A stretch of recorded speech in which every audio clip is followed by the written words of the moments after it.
Good afternoon. My name is Aaron Yates, coming to you on behalf of Kerrville United. In the studio again this afternoon to do another in our series of interviews that we're having with the candidates that are running for Place 1 and Place 2 on City Council. This year we're electing Place 1 and Place 2. We have 4 candidates. You've heard from 2 of them so far. On Place 1 we have Gary Cochran and George Baroody that are vying for that seat. And in Place 2 we have Mario Garcia and Kim Clarkson. So I want to remind everybody that early voting is going on now. This is, we're filming today on Wednesday, and early voting runs through next week, but we have not on Saturday and Sunday. So 8 a.m. to 5 p.m. until Tuesday of next week, but not on the weekend. And then we have Election Day on Saturday, May the 4th, when the polls will be back open again from 7 a.m. to 7 p.m. So we want to encourage everybody to get out and vote during that time period. Without any further ado, I'll get started with where we are today. I've got with us a candidate for Place 1, Mr. George Baroody. Thanks for being here, George. Hello, thanks for having me. I want to start, just give you a chance to kind of just say, most people know about you now because we've had forums and all that, so we'll skip all the pleasantries and things that everybody already knows. But why don't you just tell us kind of what motivates you to run for council again this time? Well, it's basically the same as what I've done before, which is to run giving a voice kind of to the voiceless, and it's being portrayed sometimes as that I'm after like low income stuff. It's not truly that. It's basically just representation of the people throughout the community, and no one sector is kind of building coalitions, talking to different groups. They're all kind of mutually exclusive groups that I deal with, and I've said it before, my understanding of the community is basically stemming from the fact that I've been working with the Little League for a long time, and I would argue that probably 25% or more of the community is touched by that league. So you get sort of a cross section of people, and just speaking up for the people and their views, and getting them to City Hall. Very good. So some people, observers, will notice that you're currently serving Place 2, but you're running Place 1. Do you want to tell us about why the switch? Yeah, so it wasn't really so much a choice switch or not, but so I'm currently sitting in Place 2, and everybody understands that they aren't precincts, it's really at large, so it doesn't really matter which spot you're in. And originally Vincent Vocal was going to be rerunning in Place 1, and I was going to rerun in Place 2. And when Vincent decided to not run for re-election, we looked around for people that might be willing, considering running, and we did. Different people spoke up as a desire, and Mario Garcia decided to, and in talking to him, he ultimately filed on the last day, which I hadn't filed yet, and he filed in Place 2, and he filed before me. And so when I went in to file, I had wondered about it, but he filed in Place 1, so I just went ahead and filed in Place. I filed in Place 1. And because it didn't really matter one way or the other, and I will say this, I say it sort of as a it's a halfway serious thought, is I had run for council in Place 1 before, and being the frugal, you can say cheap, person I am, I had campaign signs that said City Council Place 1, so they now became usable again. So it was just kind of, yeah, so that was kind of a help. But like I say, it didn't matter either way. So it wasn't really strategic as far as... No, and keep in mind, if he filed in Place 2, and if I had stayed in Place 2, that would have put 3 in one position and 1 unopposed. And one of my main reasons, one of my main reasons deciding to run, because that's a decision you have to go through, is that I was going to run if for no other reason to make sure that the issues were addressed in some sort of a debate forum, and unopposed is not the best way to get that done. Right. So. You had experience with that last time, probably. Yeah. So. And it wasn't. I'll be honest. It's nice to walk into a position, but it's not nice to walk in where you don't actually get to speak about the issues that you really care about, and so unopposed isn't good for anybody. Mm-hmm. So yeah, and a 3-way race isn't good either, I would argue. Yeah, and you start getting how to game it, where you get your ranked choice, the proper place, and all that kind of stuff.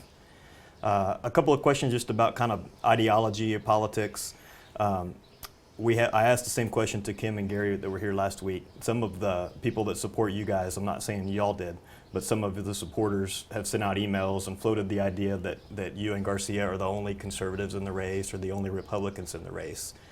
Do you think that that's true, and should that inform the voters' decision in any way? Yeah, I don't know that the identity politics is such a big deal one way or the other.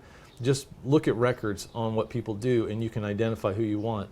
I can tell you, I wasn't going around saying anybody was the only this or the only that, but I have been saying, and as if it matters to anybody, I am Republican. Grew up as a what I would call old school Republican. My grandfather was a speechwriter for Barry Goldwater, and not that that matters, but that's the style of Republican that I am, which to me means fiscally conservative, small government, that sort of philosophy. And so more than the label, that philosophy is what matters. And for some people, it's just easier to put people in a box and say this is what they are. So as it pertains to the city council, I would argue that the policies, I can't speak to Ms. Clarkson's record because I don't know what it would be, but Mr. Cochran has been on EIC, and there is a sense in the community that some of the spending out of EIC, the discretionary kind, is maybe not being vetted as much as it should. And so and people have seen in my record that I'm less concerned about maybe doing the right or the wrong project as much as we should be vetting whatever project it is. And so when it comes to fiscal policies, I do believe that if you just look between me and my opponent, I would argue that I am more fiscally conservative. I wouldn't throw the word responsible in there, but conservative, yes. Mm-hmm. So some people have kind of been upset that there aren't those labels. You know, we have in the ethics policy for the council that we don't have partisan labels. Is that something you think we should consider bringing back, since you're saying that it's maybe easier for people to identify with those things? Well, here's the thing. I don't have a problem with to do partisan election, you have to have primaries and things like that. If we're going to have 2-year terms, I would be against having a primary. We're campaigning the entire time then. However, the current rules don't say that someone can't stand up and say, I am a Republican. You just can't put it on your items, printed yard material. Signs and flyers and I don't have a problem with someone coming up and saying, I'm a Republican or I'm a Democrat. If that works for them, so be it. I do think, in a community like Kerrville, the demographics of it are such that we are probably more Republican than Democrat as a whole, county for sure. And it's always interesting to me that most people that don't want to impose the labels are probably Democrat. Or whatever community you're in, the minority group is going to want to not have the labels. And well, but the opponents in this one are both, they have a lot record of voting in Republican primaries, and Gary has said he's a strong Republican and has been. Right. But they still kind of try to get away from the labels because they don't think it has a place in local politics. Right. So and I would say that probably makes you wonder what is really going on. So again, go back to people's records of what they've done, and what I would call the real Republicans or the real conservatives are going to be about not so much never spending, but conscientious spending, and truly the footprint of government should be smaller. That would be the conservative view. And look at what people truly do in there, and you can make that determination. Again, the label is less important to me. But to the point about people voting in Republican primaries, you know as well as I do that most people in a completely Republican state are going to vote in Republican primaries, whether they're Democrat or Republican, because you're not going to get a choice in the Democrat, so you make your choice at Republican. Mm-hmm. And so where people vote in a Republican in the primaries is not really a reflection of what they are or aren't. I mean, it doesn't mean they're not. It just means I don't think it really answers the question. So, but either voting in a race or not voting at all may say something too, though. Correct? It wouldn't say about whether they're conservative or engaged. because you know as well as I do, registered voters, we've got 14, 15,000 people in town and that are registered. And you know, we were excited to have 4,000 vote last time in the city election. Does that mean those other 10,000 are this or that? It doesn't mean anything. It doesn't even mean they don't care. It just means that they've got a life going on and they haven't connected up to whatever reason to vote. I believe that it's a reflection on the ones who are running. If we don't engage those people, then that's on us. It's not them. And too many times we say, well, they don't care, they don't do this. We can control that. So that's part of the reason for these forums here, like we're having now, is just another platform for people to be able to learn and understand that it does matter to them. You know, they should take an interest, and we hope they do. So we've seen voter turnout increase, so I think we're on the right track at least. So a question just about kind of leadership style, and this goes along maybe with politics, maybe with ideology, but more so to the style that you have led and governed in the last couple of years. I know that everybody knows the story, so we won't go through it, but you were sanctioned for some activity back in November in the federal lawsuit that was brought against the city. And I think we all know that the story that's been presented so far, but I'll just get to the question. Do you regret those actions at all, or does that inform us anything about your leadership style and the way that you approach governing on council? No, because I would say this. So the only thing that, because I made the statement at the last council meeting that we talked about it, I said if I could do them differently, I would. That doesn't mean that I think the policy or the idea of reaching out and creating a dialogue with an opposing side, if you will, is a bad thing, because I don't. And the best example I have of it is one I have referenced numerous times is the city attorney issue with his contract. I'm not sure that you're aware, maybe you are, maybe you're not. The night he was told that we were terminating his contract to renegotiate it, he made the statement that he believed that to be a termination of his employment, and he would have to look at getting an attorney to consider a severance package to go after that. The very next day, I reached out to Mike. He had already just essentially threatened a lawsuit. I reached out to Mike to say that, you know, what do we need to do to, I mean, first, do you want to work here? Yes, he did. And so I said, well, what do we need to do to get the city to a better place? So what I did was open a dialogue with an opposing council, and nobody seemed to have a problem with that. The reason is because there's nothing wrong with it. There's nothing illegal about it. There's nothing unethical about it. What it was mediation. It's not to say that I can solve every problem by myself, but somebody had to be the grown-up in the room that time.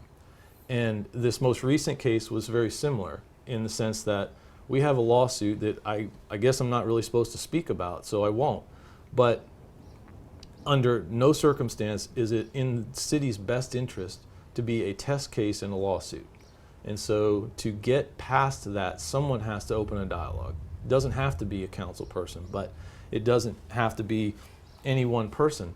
But somewhere you've got to get to a place where people are willing to dialogue. And if they're not, shame on them. But as far as what I would have done differently, if I would have, because in the case of the city attorney, I didn't know whether he was going to respond or if he was just going to say, you know, go away.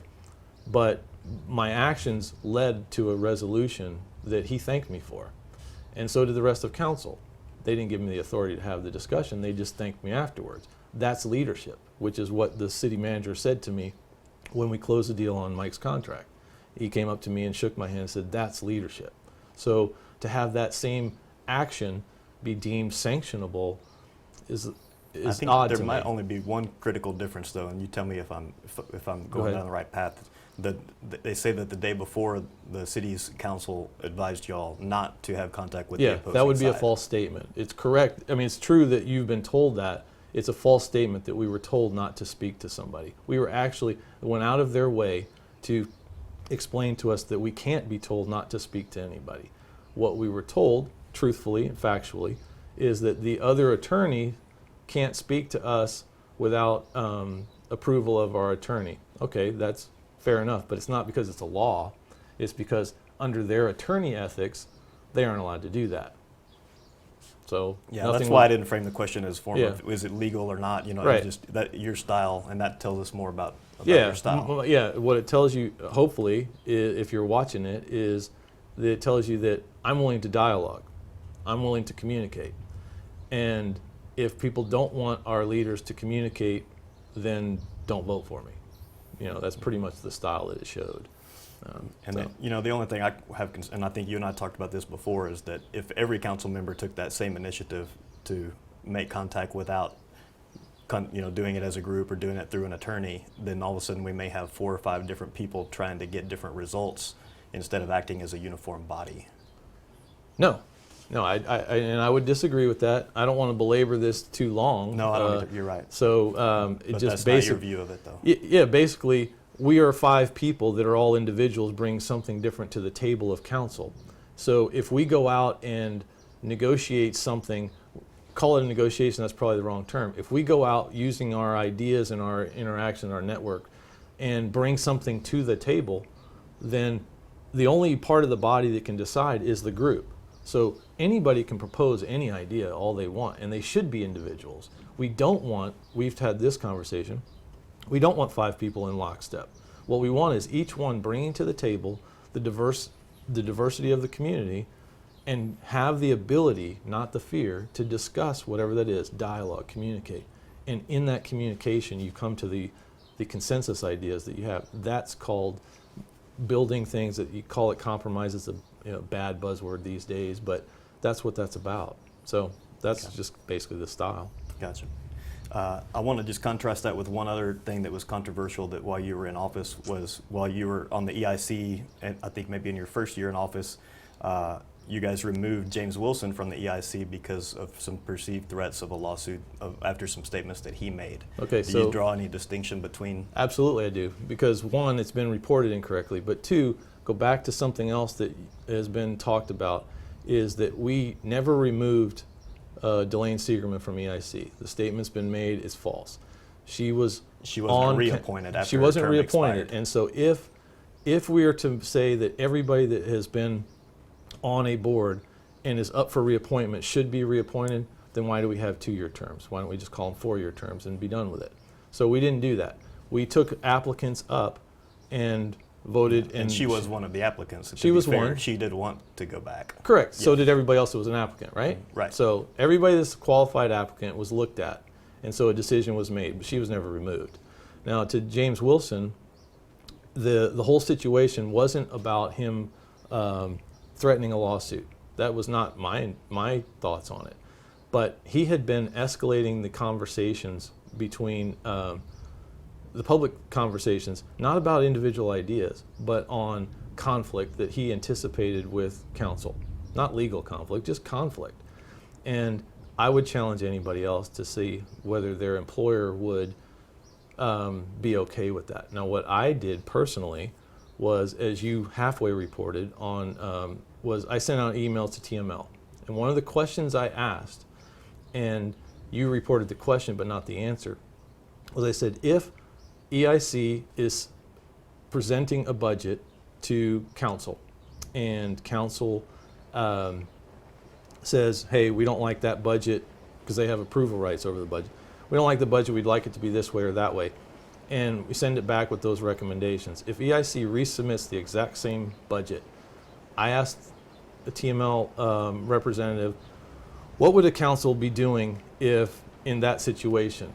And they responded to me, well, this is what you want to do as far as, you want to work something out, which is what I was trying to do. I said, but in the face of that, you're probably looking for new EIC members. Okay, so that wasn't me asking to remove somebody, it was me asking to what to do. Mm-hmm. And in the specific case of Mr. Wilson, I reached out to him before the meeting in which we essentially elected to remove him, and asked, because I reached out to him personally, again, communication, dialogue. And I reached out to him a couple of different times just before that, and he didn't respond back, and I got told by somebody else, hearsay yes, but I got told that he just didn't want to talk to me. Okay, fine, that's fair enough, but it wasn't like we just said from a distance, hey, we're going to do this. reached out to communicate, to dialogue, and figure out what he wanted to do, what he was trying to do, and I couldn't get that back. Okay. So. And you're right, we got more to talk about, so we'll leave that for now. Yeah. We can have another conversation some other time. I wanted to just move on to a couple of questions about the campaign finance reports. You and Garcia raised less money than your opponents. Is this important in any way? Should voters take anything away from that? I'm not going to tell what voters want to take from it. I will tell you what I take from it. I think there's already too much money in politics to start with, and I think it's sad that the issues of the people are not the lead story in the paper when we talk about campaigns. Instead, they did a big spread on just financial reporting. So-and-so raised this much more and spent this much more or less. Okay, it's an interest. It's something I think voters are interested in, but the person that raises the most isn't necessarily the best. It just means they raised money more. The person that spends the least doesn't mean they're even more frugal. It just means whatever.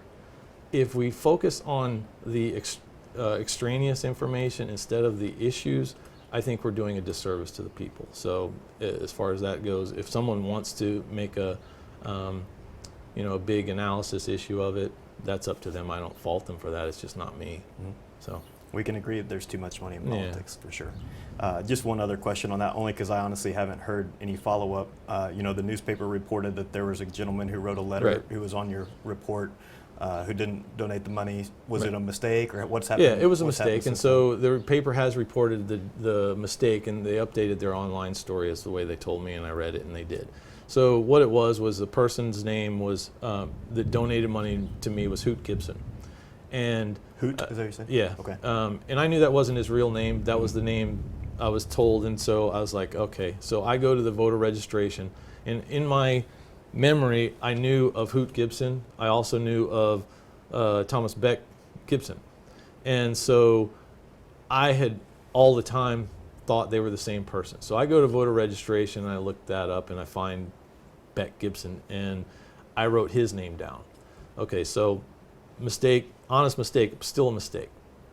And so then when I got told about it before, the night before it was reported in the paper, I was like, oh, okay, and all I got told was I wrote down I had the wrong name on something or something like that. Mm-hmm. And so I looked through the list, and I was like, well, this has to be the only one that it could be. So I went to his office, Beck Gibson's office, and explained the next morning and explained to him, this is what happened. I'm sorry, and I can't unring a bell, because I guess for him it was problematic because two things. One, he has a relationship with Gary Cochran, and the other is he's like me in that he really would prefer nobody know who he's voting for. It is, after all, a secret ballot, and so it's kind of like outing a person, and which is another reason why I know it's public information, but I strongly believe that reporting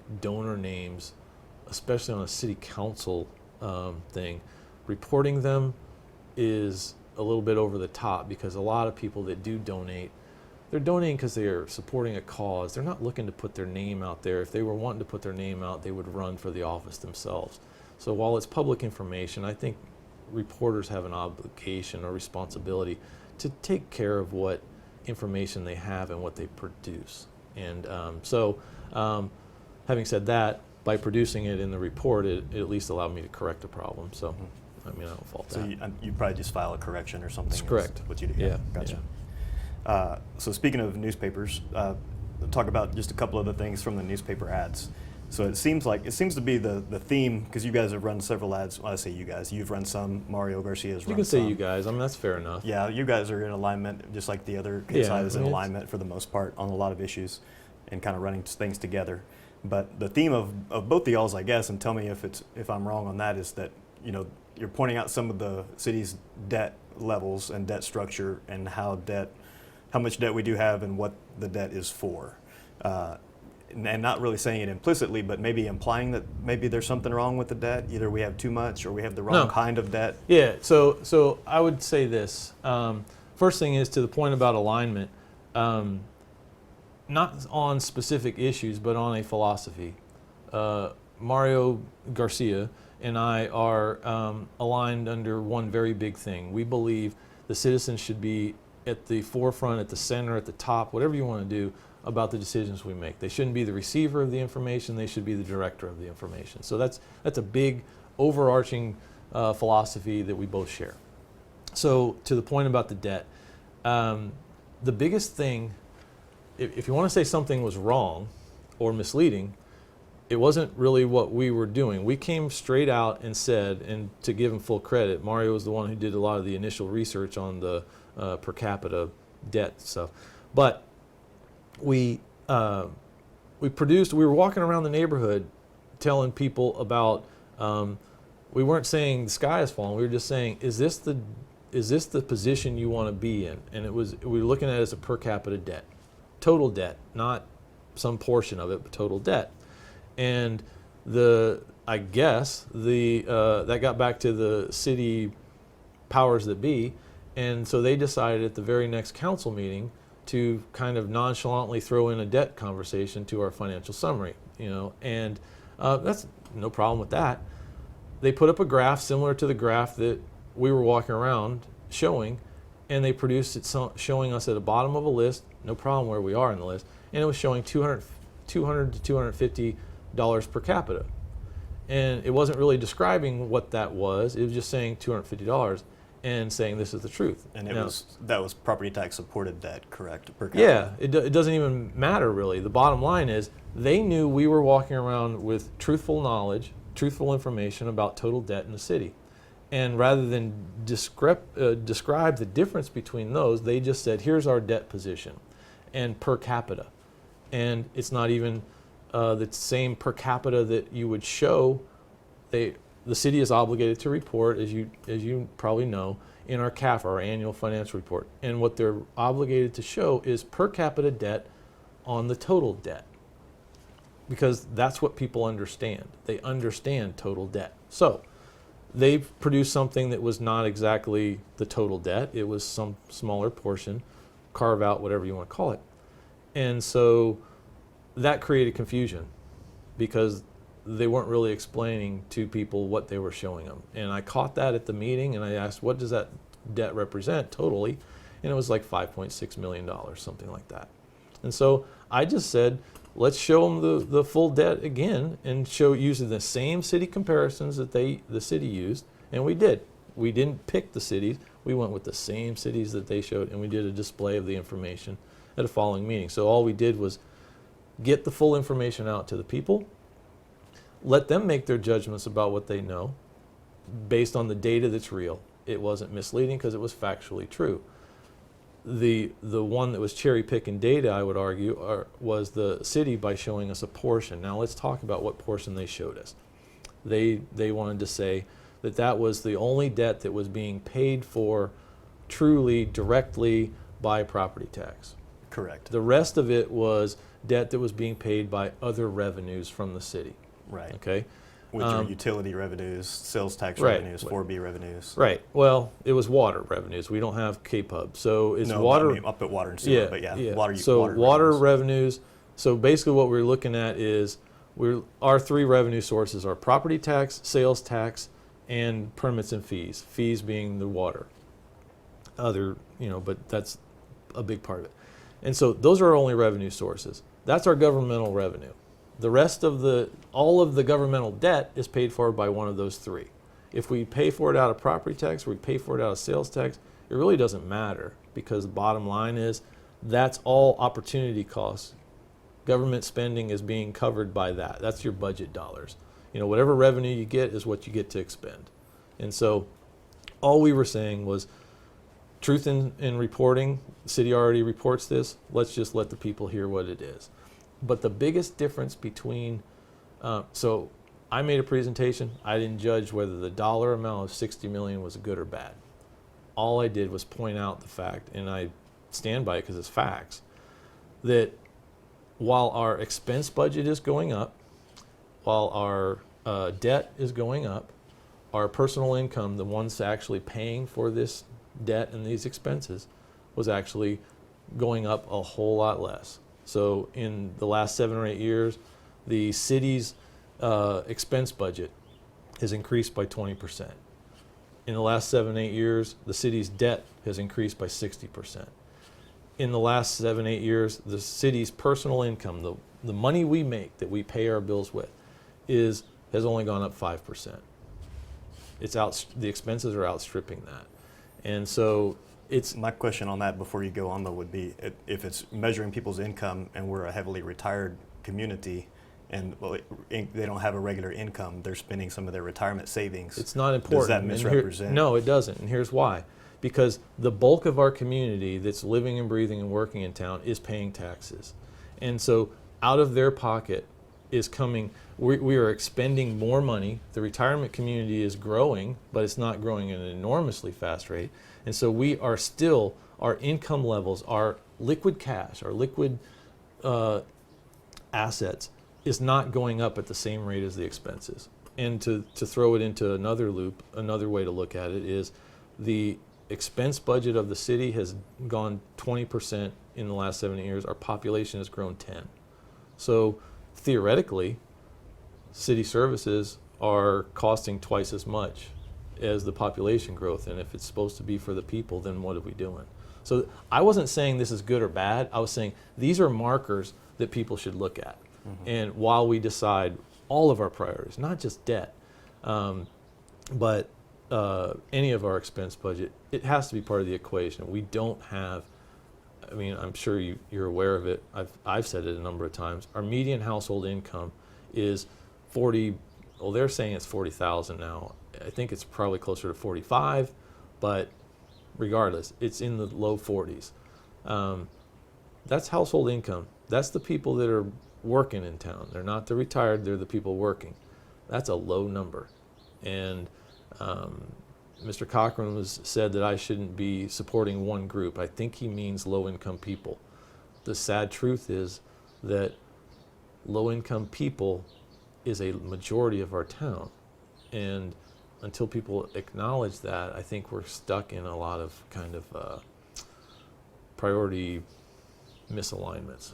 So, just one more thing about the debt, and then we'll move on to something else, though. But you have voted to increase the debt during the time in your 2 years in office, correct? Yes, and every time we've talked about debt, we've actually asked the questions, and sometimes I haven't approved the debt that we were voting for. So I can't actually remember off the top of my head, like Legion Lift Station,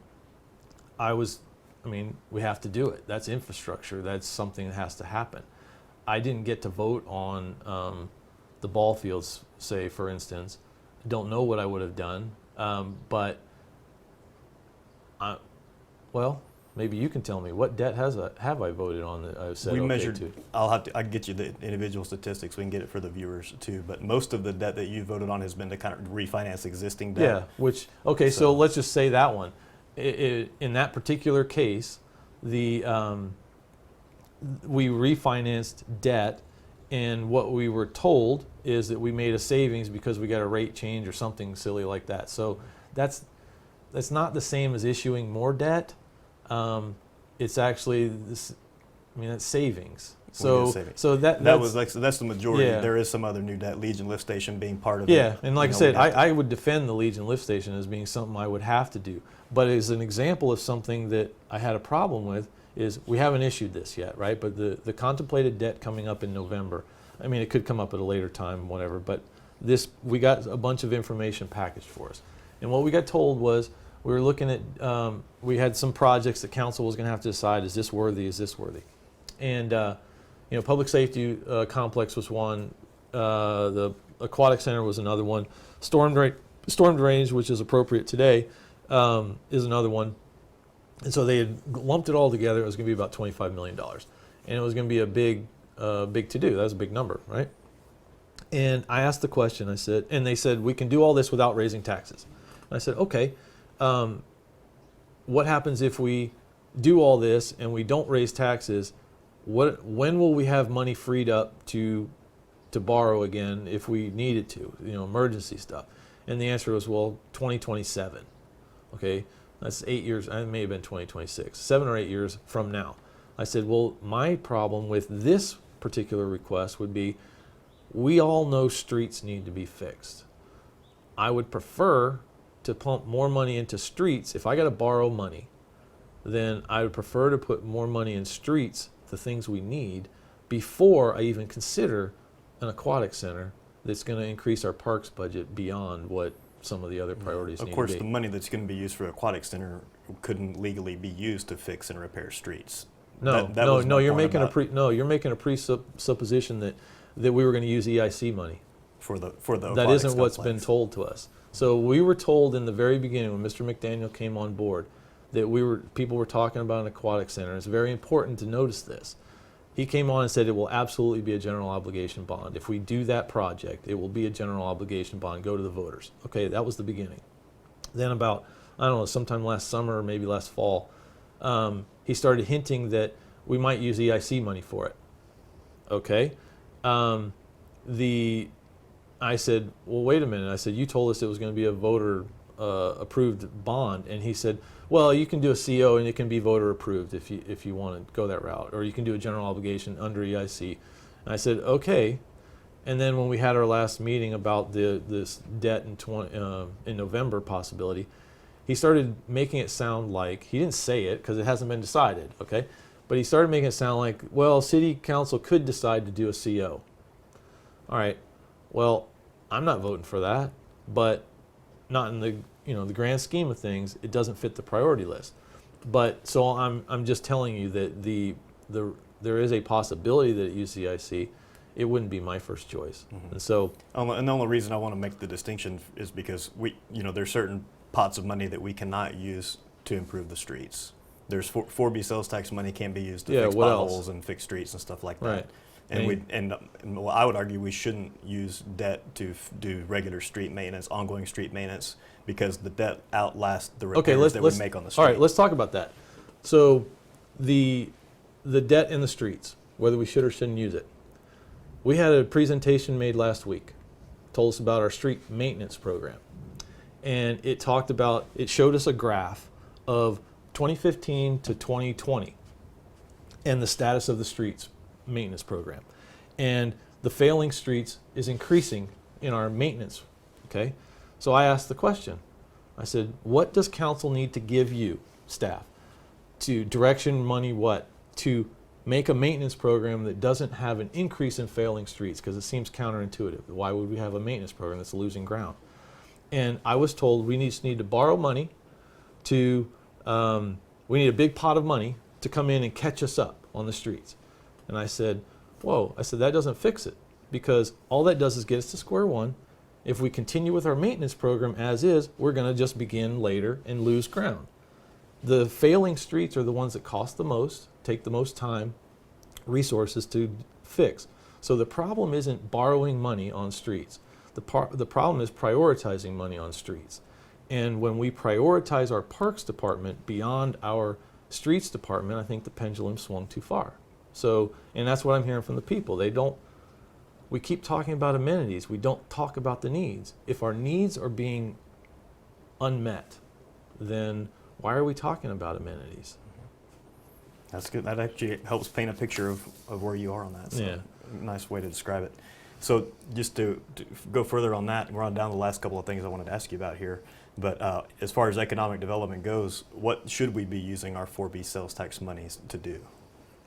Well, because they are mandated to go in one of three different types of projects, correct? Okay, first off, they aren't mandated to go in one of three types. They're mandated to go in like 10. And they aren't, in none of the law lists is quality of life, the words quality of life used. Quality of life is not a valid project. There are 10 types, I'm saying 10, it's like 10 or 11 specific types of projects that 4B money can be used on. Right. And they kind of group those 10 into those three and use different terms to describe them. But the reason they do that is, I argue, because if you call it quality of life, then that can bring into a lot of other projects that you really shouldn't be using 4B money for. And so, for example, last night we approved the Olympic Drive. Right. And we extending Olympic Drive to 534 for those who it's a street. Yeah. We're creating a street, right? Mm-hmm. And theoretically, that should be out of general fund. I mean, that's what should pay. That should create your streets. And I asked the question, we were being told that this was 4B use and we were calling it new or expanded business. I said, is a school considered a business? And I was told no. I said, well, Olympic Drive is going to run up on the, if you're looking at a map, on the right-hand side will be where the school is. On the left-hand side is city-owned property that is being looked at as a housing project with some commercial on the loop, but not along Olympic Drive. And so I said, housing is not considered expanded business, so maybe we should talk about if this is a valid project. I said, EIC already proved it, so we're not going to change our mind here, so I'm just saying, what is the business? And so the whole idea of EIC funding, in my view, should be, we should be going after jobs that affect what matter most to the people here. And if we're going to go after jobs, then we're going to have to stop going after jobs that don't move the needle on income. And if we go after tourism jobs with EIC money, all we're doing is setting ourselves back. We aren't empowering people to have any spending power. We're just putting it in the hands of where? The government. Sales tax is nice revenue, but it's controlled by who? City government. The city. And so wouldn't it be better to have the power of the dollar controlled by the people that are actually here? And so my suggestion has been to attract, we go and look for businesses that we're trying to attract. This is a long-term solution, it's not short-term. But instead of investing in the businesses coming here, invest in the people that are here. And the way to do that is invest. If I want to incentivize a business to come here, I can do it in a lot of different ways. One is to tell them, give them a pot of money and say, here, come here. Another would be to say, you need 300 workers. We've got a workforce that can fill your positions. That's an investment that business, that's an incentive to that business to come here. We don't say it's a bad example probably, but let's just say it was an auto industry manufacturer. We don't currently have skilled workers to work in an auto manufacturing plant. So what we do long term is we start trying to match up our targeting of businesses with a workforce by training the workforce to match that target. That's one way to invest, using that money to invest, because you can do it with training programs. Invest in the people that are here, incentivize businesses to come because of the people that are here, instead of incentivizing them to come with the money that we took from those people and hand it to the business. Because tourism jobs, while nice for sales tax, will not change people's income situation. And we don't need more jobs. We need more better paying jobs. Unemployment rate is really low. So it's not a matter of finding a job, it's a matter of finding income. And finding good income producing jobs. Right. Because to me, like one of the IC monies that you guys approved while you have been on council was the Hobby Lobby project, you know, so we're that's different.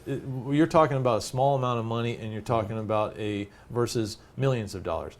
The amount of money that went from EIC to Hobby Lobby was number one. I was fighting against that from the beginning, not because it was a big or small amount of money, but because it was done in a way where we have, I think ultimately, what did we give them? Was it 250,000? 250,000, yeah, something like that, for demolition. That number started, and it was for demolition, and we were being told that was allowable. I'm not even sure it was allowable, but I wasn't on EIC anymore. And the situation started out with being, we were going to offer, or they were asking 500,000, and it was going to be towards two things. One was the demolition, and the other was to be some seed money towards building an entrance off of Loop 534. And in the ultimate wisdom of whoever decided things, we decided to lower that number and tell them we don't need we said lower number. They said, well, we can't afford to build the bridge entrance across Loop 534. So we said, no problem, don't build that. Mm-hmm. Well, then we didn't put a hook in there. So, and I pointed this out at this council meeting when Walt Kenny was standing up there. You mean like a clawback? Yeah, we had no clawback. Basically what the funding agreement was this. We will give Hobby Lobby, or whoever it was we were giving it to, $250,000 for demolition. If they didn't build a Hobby Lobby, guess what? Too bad. So we gave away $250,000 for a demolition of a building, and I'm not even sure. You'd have to look. Did I vote for it? Because I'm not sure. I said, well, yeah, just that yeah, that's the council approved. Yeah, I don't recall. I might have voted for it, I don't but it recall would have been specifically under. either. I raised these issues because like I said, Hobby Lobby could have just used our money to clear their land, make that land more valuable, and flip it and sell it. Yeah, and that was a different council. There were 3 different Yeah. members at that time too, Yeah. so we'd have to go back and look. But that's the main thing I was asking, just kind of what your theory and philosophy was of EIC money, 4B sales tax money. Another thing that comes up all the time, some of it might be underneath that same umbrella too, is housing, whether you call it low cost housing, affordable housing, workforce housing. That's an issue that we've had for a long time, and we don't, at least from the outside looking in, we don't seem to make very much progress on that. Is that Right. something that's a priority for you? Absolutely, and the term I would use is the workforce housing because it has a definition. Mm-hmm.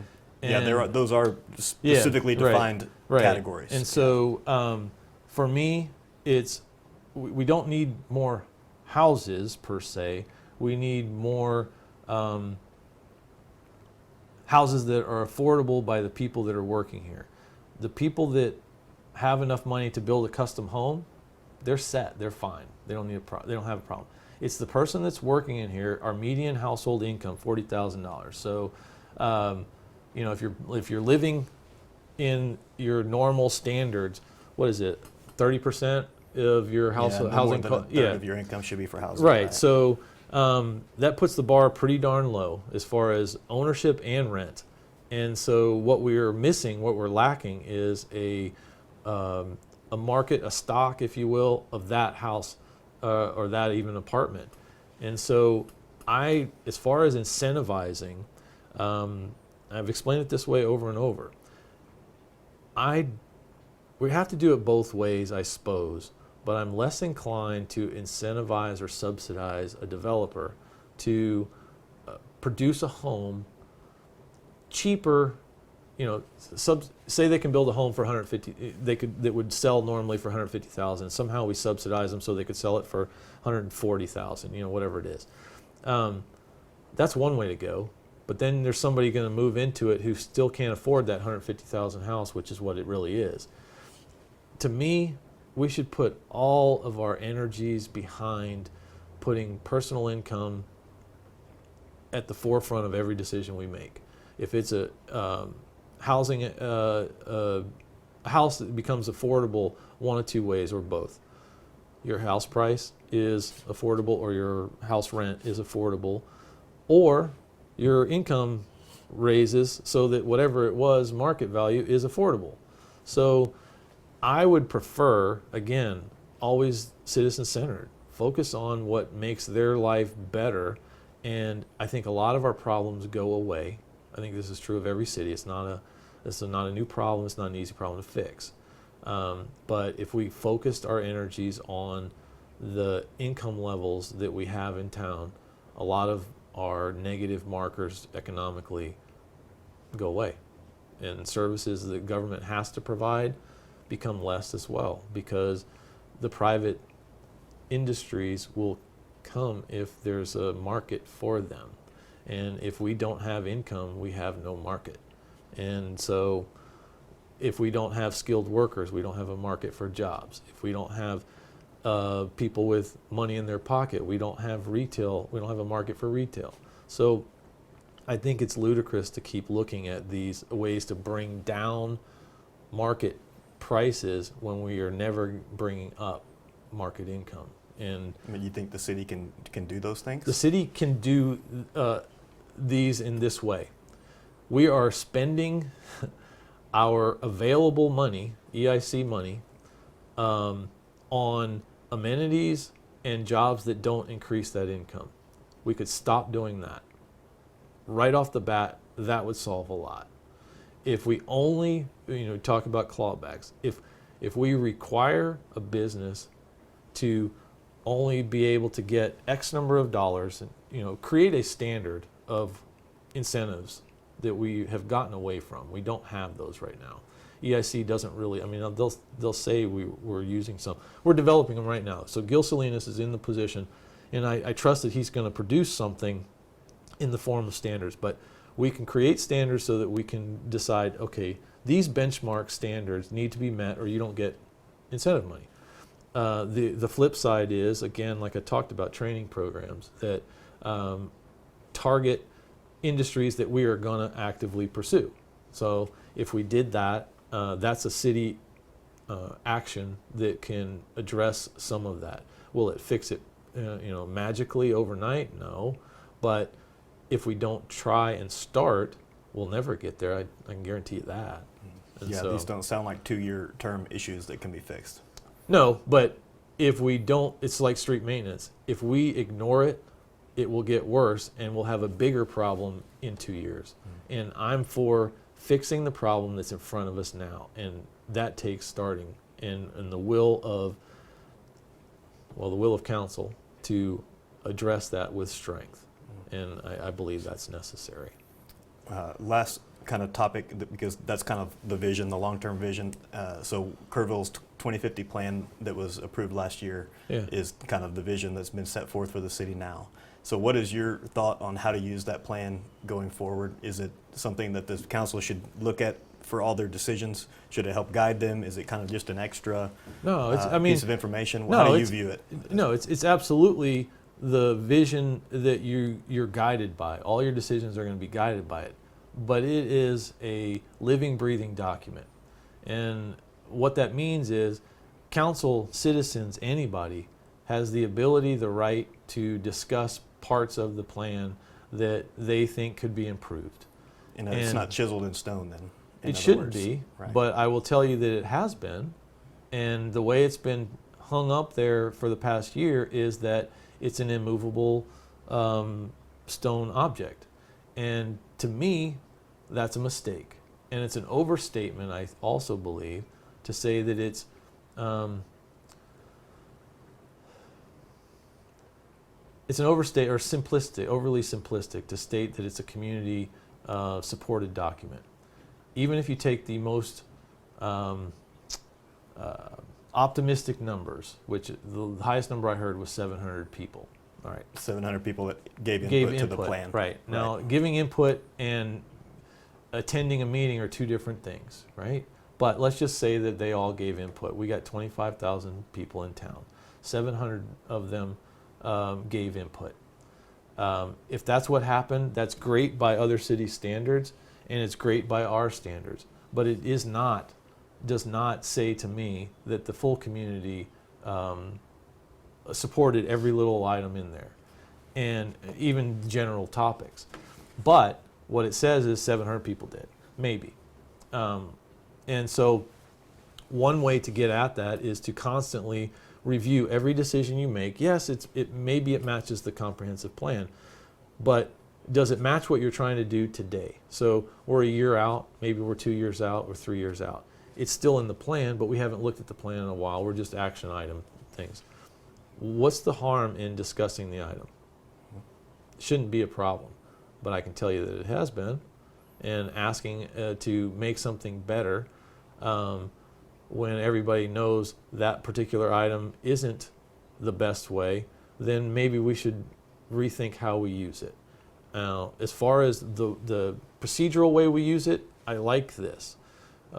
Create the plan, whatever it is, and when you take action at council, you see that it's creating, you're fulfilling an action item from the plan. That's a good way to do it. I mean, that's exactly how you should. It has a little logo next to it, and it says this was in the plan. That's an exciting way to go. The downside to it is what shouldn't happen is that the plan itself is supposed to be a guide. It is not supposed to be a written ordinance. Correct. And, I mean, it is an ordinance, but you know what I mean. Yes. And so if it gets used that way, then there's a problem with the process. And it does appear that that's what we're doing right now. If someone raises an issue about the plan, it's not being taken seriously as a point of discussion. And that should probably be done differently. There was one counterpoint to that was when the gentleman showed up the other day to ask about the thoroughfare plan that would go through his house. And so at least you'll set up a time to be able to talk about that and work through that and potentially go change watch that so. exchange again. And you're right, the result was good. And I commended the mayor for doing what he did. But behind the scenes, it took that guy coming to council because he had already gone to staff, he had already come to me, and I had gone to the city manager. And in both of those cases, as he expressed, he wasn't really even told where to go. He was basically told, you're in the ETJ, no road is probably coming anytime soon, so don't worry about it. It took the mayor, because I was saying it too, but the way the world works, if George Baroody says something, some people aren't listening just because it's coming out of the mouth. But it took the mayor, and that's why I commended him on his leadership, to say the point was, well, I know that the thoroughfare plan is a sort of a guide and is in the ETJ, Right. but if it was coming through philosophical document, right? Yeah. But he said, the mayor said, if it's coming through my house, I'd be concerned about it. We probably ought to deal with that sooner rather than later. So he gave the man an answer to where to go, and we set up we were looking at setting up a meeting with to P&Z. review the thoroughfare plan. Yeah. Right. So if he got satisfaction. Right. Yeah. And he didn't get told we're going to change it, but he got Right. told the process in which to do it. And we'll listen to you. And that's the way government's supposed to work. Unfortunately, it hasn't been working that way. And that's a problem. I keep repeating this quote over and over because it fits. Too many times, this is a Edward R. Murrow quote, but we confuse dissent with disloyalty. Too many times, if someone raises a question, it's deemed disloyal, unteam-like, anything, fill in the blank. That shouldn't be the way it's handled. You should actually do I say this too, do like the Supreme Court. They honor dissent by publishing it. You should be able to deal with issues by having a dialogue and coming to some middle ground. It's not supposed to be A or B. It's supposed to be a part of A and B somewhere in here. And if you do that every time, it takes effort, it takes work, but we can't get there if we don't try. You're about to use that dirty word again, compromise. Yeah, it's a dirty word for some people. But if it's a social issue, then people call it a dirty word. But if it gets down to fiscal stuff or city policies, I don't think anybody really has a big problem with it unless it's in their own pocketbook. But yeah, that's what it's supposed to be about, I think. Yeah, at least there's more to that, it seems, at the local level than there is at the state and national level. So yeah. Not every time, like you said, but more often. Those are all the questions I had for you, George. Anything else that I didn't ask you about that you want to discuss, or you would like to tell the voters that are watching this at home? Yeah, I would say that for all of it, I think that we basically want to go to a situation where it's not so much about the people. My opponent said this at one of the forums. He said, it's not about the issues, it's about the people running for council. And I'm not sure I understood that, except to be somewhat disappointed in it. To me, it is about the issues. I believe it is about the issues of the people, and the issues that matter to them are the ones that matter to them. And we should be able to go out and find that. I think that's our responsibility on council, and I think it's the responsibility I take seriously, obviously, I think, from what I've done. And I would hope that people can both come together, come out and vote, and bring us to a place where all the voices are heard. And I guess the election's going on now, and I'm here to partly ask for your vote, but mostly ask the cities for you to give the city your support in engaging in the product that we produce. So that's pretty much it, I guess. And truth in advertising, I think, would be a nice change. Everywhere. So yeah, that would be it, I guess. Good. Well, I want to thank George for coming. It's not always easy to sit and have spirited discussions about the issues, but we were able to do that today, and everybody is, not a lot of people think you can sit down and have discussions like this without being rude or condescending, but I think we've managed to accomplish that today. So. Yeah, can I speak to that? Sure. Okay. So I keep hearing that, and I will say this. so the part about rude and condescending, it wasn't meant this way, but that's kind of a backhanded shot.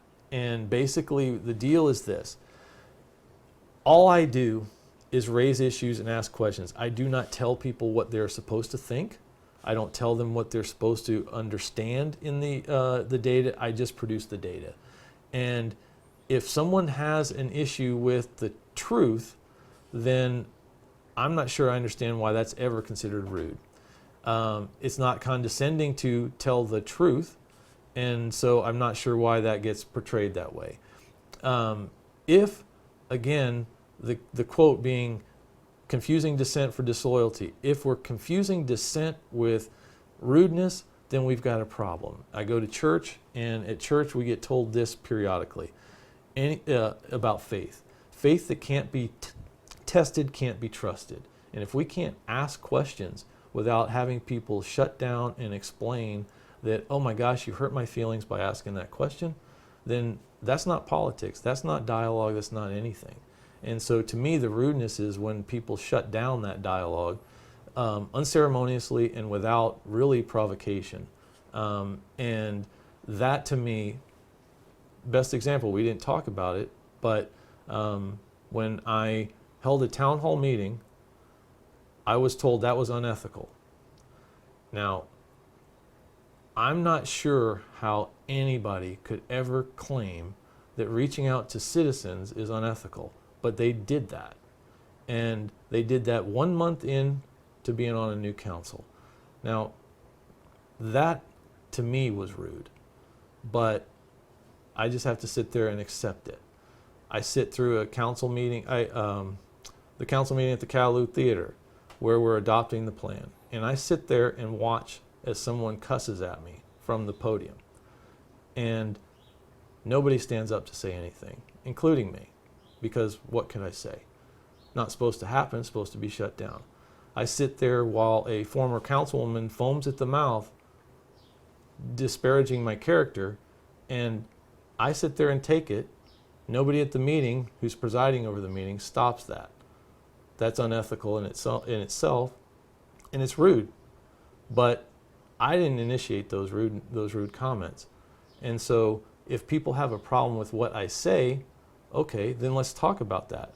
But if they're just coming up to disparage character, I think that's a problem. And to have someone classify the receiver of that as being possibly rude or condescending, I would take exception with that. So, well, the rude and condescending comment I just meant was self-deprecating against me. I didn't mean it to be a shot at you. That's not how. Okay, but you've seen how this campaign went, so that's going to come out differently, and so that's how it gets read.